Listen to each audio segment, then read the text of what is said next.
What was the hardest transition I had to make from working to being retired? Okay, I get asked this a lot. The answer, for those of you that like the answer up front, it's moving from saver to spender.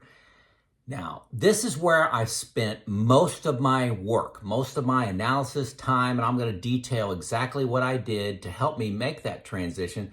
But I'm telling you, it was the hardest, and I know it's the hardest for most people out there. I get a lot of comments on this. Hey, my name is Joe. I retired 4.5 years ago. I was 54. I'm currently 59. I had a great job. I was at the peak of my income. I did one of those crazy things. At the peak of my income, I decided I had enough. I decided I wanted to spend my time elsewhere. Not that I didn't like my job, but that's a whole nother video. I've got a lot on that. But I was an engineer by trade, and then I worked my way up to becoming a plant manager. So let's talk about this transition from saver to spender and what I did. And it's not necessarily right, but it's what I did, something for you to consider. So, hey, my whole life, was going to school.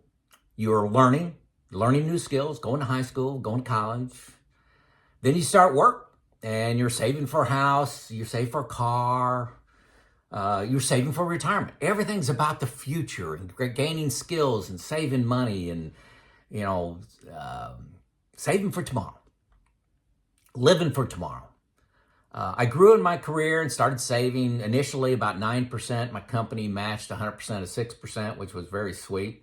And then I eventually, towards the end of my career, I guess most of my career, I was probably saving about 25%, starting about maybe the 15-year mark in my career. So put me in high 30s, 30 years old, high 30 years old, say 37, pick a number, 37.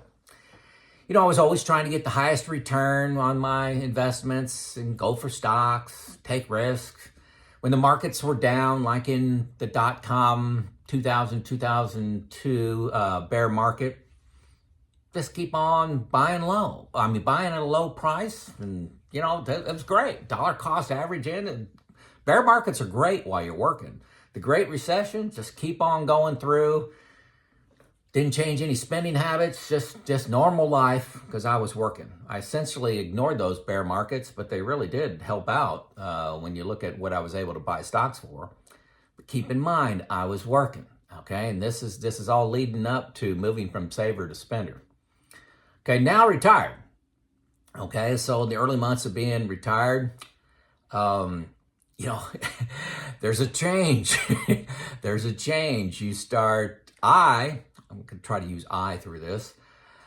I get more focused on protecting this nest egg. I had enough by all the rules and all my models, and I had enough. And I really didn't want to go back to work. That'd be, not only have to go back to work, with your tail between your legs, but it's kind of embarrassing to have to go back to work or sell your house because you didn't manage your investments right. So I did shift from aggressive to moderately aggressive. I'm still pretty aggressive in my investing. I don't have 60-40. I'm more like 80-20. People call that aggressive at 59 years old. So, hey, when I retired, first thing I did is I just relaxed for about 6 months. I said no to every request that came up. For 6 months, we took 3 vacations. All this was part of what I was retiring to, some little fun. Also, I was retiring to do a little part-time consulting in reliability and maintenance. I almost do none of that now. Almost done. So then reality started to set in after 6 months of this honeymoon of being retired, and things that got to last. So, what was my plan? What was my game plan, and how did it work out for confidence? That's really the word of the day, is confidence of spending money instead of just saving money. What's the confidence that allows me to go out and, buy something when I'm trying to dig a moat around my assets and protect them? So hopefully this helps. I just got 3 phases here for you. Okay, so phase 1, I call it 5 years before retiring. I structured my assets to absorb a 4-year bear market in what I call bucket one. Okay, that where is I have 4 years worth of expenses that I needed out of my investments. I did not have in the stock market. Okay, you've heard me talk about that before. They're in CDs, money market funds. They're in I-bonds, just something, savings account, something that is not impacted by the market. So a 1 year bear market happens, goes down 20, 25%. No problem. I got 3 more years. Okay, that's bucket one. I also had bucket two to absorb up to an 8-year bear market. So this is in like 60-40 investments, 64 stock, 60, sorry, 60% stocks, but I got them in some dividend paying stocks, just not really any growth. And then I've got 40% bonds. So just kind of some boring stuff that historically over 4 or 5 year periods of time has at least netted zero. So I'm not looking at, shouldn't be losing over that time period. So that's what I use. I use buckets, okay? And what buckets are great at is converting assets into time. So if you've got a 80-20 portfolio and it's down 30%, are you good to spend money? Well, I don't know. But if you have buckets of money, bucket 1, 2, and 3, okay? 3 is my longer term assets. I didn't talk about that. Assets I don't need to spend until year 9. I have that 100% in stocks. So if you have your money in buckets, when the market goes down 30%, your bucket 1 is doing its job. It can absorb 4 years, no problem. Go on with your life, okay? So that's what I started structuring to 5 years ahead of time. I also had a lot of spreadsheets, folks. I'm an engineer, had a lot of spreadsheets, modeling different returns, different spendings, different inflations. I also met with 7 financial advisors during this period. Honestly, I wasn't that impressed with any of them. I have where I wanted to go full in assets under management. Just wasn't. Wasn't for me. I decided I wanted to do the work myself. Which managing your own finances, don't fool yourself. It's a job, okay? You got to pay attention to a lot of things.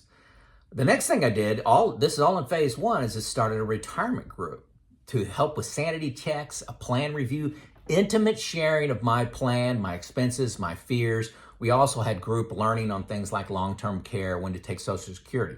So phase 1, all these things started about 5 years before retiring. Structured the assets into buckets, used my spreadsheets, met with 7 financial advisors, started a retirement group, so I'm not going it alone. Okay, phase 1. Phase 2, after retirement, okay? I do a deep dive into spending actuals versus my plan, okay? I evolved to doing that once a quarter, just to smooth out some big spending, like if we took a trip or Christmas or something like that, a birthday, anniversary, something that may have thrown it out of whack. But the good news is I did spend a lot of time. I created a retirement budget, and I spent a lot of time analyzing the big ticket items like auto insurance, life insurance, health insurance, the expenses of my second car, cutting the cable, home repairs, things like that. And actually, my real spend was only about 80% of what my projected spend was. Now, that's not 80% of my pre-retirement spend, okay? That's not the same thing. I created a retirement budget. I already drew a line through things that weren't going to happen in retirement, drew a line through those, and it was 80% of that. So that was actually some very positive news. And I have just, every quarter I go into my spreadsheets and I analyze where I am, and been doing very good, but I only do that once a quarter. Okay, phase 3, and I'm calling this a whole new phase, okay? Because it really was. It's a game changer for me, and it's just a really big deal in my retirement journey, is I found the new retirement software, okay? It does Monte Carlo simulations, very visual graphs. It suggests changes to your plan to improve your situation, your probability of success. It stress tests things like expenses, rates of return, inflation, early death, longevity, Social Security, taxes, long-term care, versus my spreadsheets. Okay, it gave me a huge boost in confidence. Remember, I said that's the word of the day, confidence. Huge boost in confidence that I have this team at New Retirement putting this together. It's part of my quarterly cadence. There is a link below. The very top link you'll see is to get a free 2 weeks of New Retirement. See what the software is all about. Get 2 weeks. It doesn't have all the features in the free version. The most powerful tool in there is around taxes. Taxes, raw conversions, giving you line of sight to your taxes that you're going to be paying 5, 10, 15, 20 years from now. That's a new phase for me because it made my quarterly cadence a lot less work, and increased my confidence 10x. New Retirement software, free 2 weeks, folks. You got to get it. Give me a comment when you get it. I would say 99.9% of the comments are, oh my gosh, game changer. This is exciting. Thank you so much. It's 99% of the comments I get on New Retirement. So that's phase 3. So there were my 3 phases: 5 years before retiring, after retirement, and then phase 3, getting New Retirement. So that was the plan. So, hey, I retired at the very beginning of 2019. Market's going up. Great time. This retirement thing is great, 2020, great time. 2021, woo, man, I should have retired years ago. Okay, this is great. Market's going up. And then 2022 hits, and I was down 33% in my bucket 3. This is my longer term strategic money, needed year 9 and beyond. And bucket 2, which is my bear market money for a 4 to 8 year bear, was down 23%. It's easy to be confident when the market's going up. What happens when you're not working and the market's down 33%? Woo, that's a big test. Lots of panic. I had dozens and dozens of phone calls, emails, people panicking. I got a financial advisor buddy of mine that said, he was working so long of hours because if people didn't have buckets, didn't have a plan, the market's always going to go up. These folks were just jumping off bridges. So how did I do? Okay. No problem. Folks, when the market went down 33%, I just, that was bucket 1 was topped off at 4 years. So, 2022, I had 3 years out of the market. And I went on with my life. We went and traveled and visited places, stayed in the United States. We stayed in the United States last year. But just really lived our life. My daughter got married, bought a car, all things I had money set aside for, those one-time expenses. New Retirement does a good job of that too. But it took all 3 of my phases, okay? All 3 things was part of my plan to move from saver to spender. I had buckets, okay? That was huge. Buckets are huge. It was a mindset. It's a mindset, okay? Number 2, the analysis that I'm getting from my spreadsheets in New Retirement software. Game changer for confidence, okay? So I got buckets, I got my software analysis with New Retirement, and then folks, the third thing is I had a retirement group. Going it alone is suicide in these things. You need somebody to talk to, okay? So many of you folks are out there just downstairs in your basement bunker, creating your plan with your cards held close to your vest, may not even talk to your spouse about your investments. So you're going it alone. One, I promise you got mistakes in there. And number 2, that does nothing but hurt your confidence to know that you did this by yourself. I think that's suicide, okay? So, hey, I hear you. I've talked a lot about starting a retirement group, and people are saying, hey, I love the idea. I don't have anybody that's in my same social economic situation that I can put in that group or that I trust. I can't do it. Okay, so I've taken that on and said, okay, how do I solve this problem? A lot of people reach out to me, but hey, I can only meet with so many people. Okay, I can't meet with 10,000 people. So, and my schedule gets full fast. I'm only meeting with one person a day, 4 days a week. One person a day, 4 days a week. I am retired. I enjoy doing it at that level. Okay, I don't want to do 5 a day. It interrupts my retirement lifestyle, and it becomes work instead of a hobby. I enjoy helping one person a day. It lets me focus too and do a better job. But I hear you. You need help. So I've been searching for a company that can help out with this coaching, and I found a company called Money Pickle. Money Pickle. Pickle is in pickle that you put on a hamburger. Okay. They will give you a free 45-minute dialogue to talk about your fears, your concerns, your plan, whatever you want. Okay, 45 minutes with a certified financial planner and or a fiduciary. Okay, so these people have passed the test. They've got all the stripes on their shoulder. Money Pickle has one person on staff that vets these people, and they all have at least 5 years experience in the industry. So these are not just schmucks, okay? These guys know what they're doing. They're here to give you free 45 minutes to answer the questions that you have, okay? I spoke with the team today, had a conference call with them, and I was giving them feedbacks from your comments, okay? Comments that I get from several people that have talked to these guys, and there were mostly positive, vast majority positive, couple negatives, and I wanted to highlight all that so they can get better. But one of the things they noted for me is in the comments, when you go and you hit the link below, it's a free link, totally free, totally free. You hit the link, that's the second link below. You're going to go to a calendar and you'll fill in your name, your email, and they'll set up a call with you. Actually, you set the date and time. You say, I want to meet at 5:30 next Tuesday or something like that. But one of the things they asked me to tell you was to be specific in the comments, like, hey, I got a question around long-term care, or I want an overall review of my financial plan and am I being too aggressive?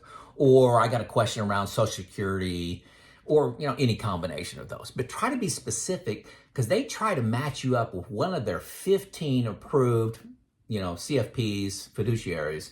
They try to match you up, okay, instead of a blind matchup. Somebody may have an expertise in Social Security or in annuities or something like that you may have, okay? So they are not selling your information. Everything is encrypted that you send them.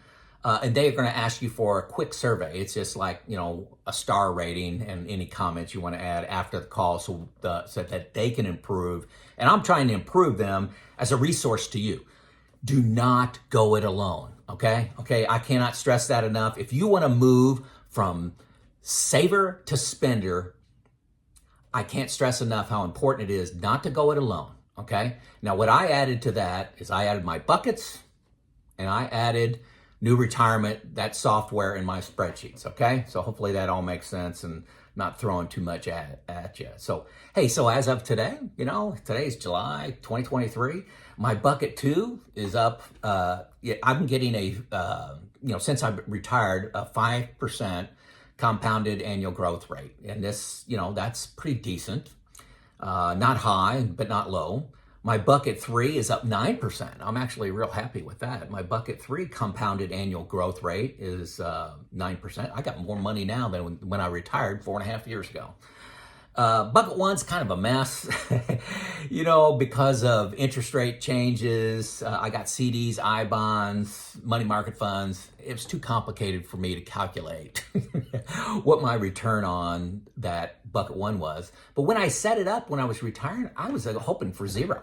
Remember what interest rates were in 2019. I mean, 0.1, 0.2. My target was 0. So I'm probably around 2 or 3%. But I do have some I-bonds paying like 6.5 or so now. No, it's down to 4.6, I think. 4.6 I-bonds. CDs, I got several CDs above 5%, so it's looking pretty good. So anyone can be confident while they're working. Anyone can be confident during a bull market, okay? Are you confident when the market is down, when you're not working? What's your plan, okay? If you don't have a plan, I'm telling you, you're going to pull your hair out, Okay? So if you have a plan that's different from mine, let me know in the comments. Let people learn from that. Basically, what's your plan to handle a 30% drop until still having that epic retirement, because you're only young once, right? Well, I don't want to waste my year number 59 panicking. I want to live my epic retirement. So what do you think? It's Joe.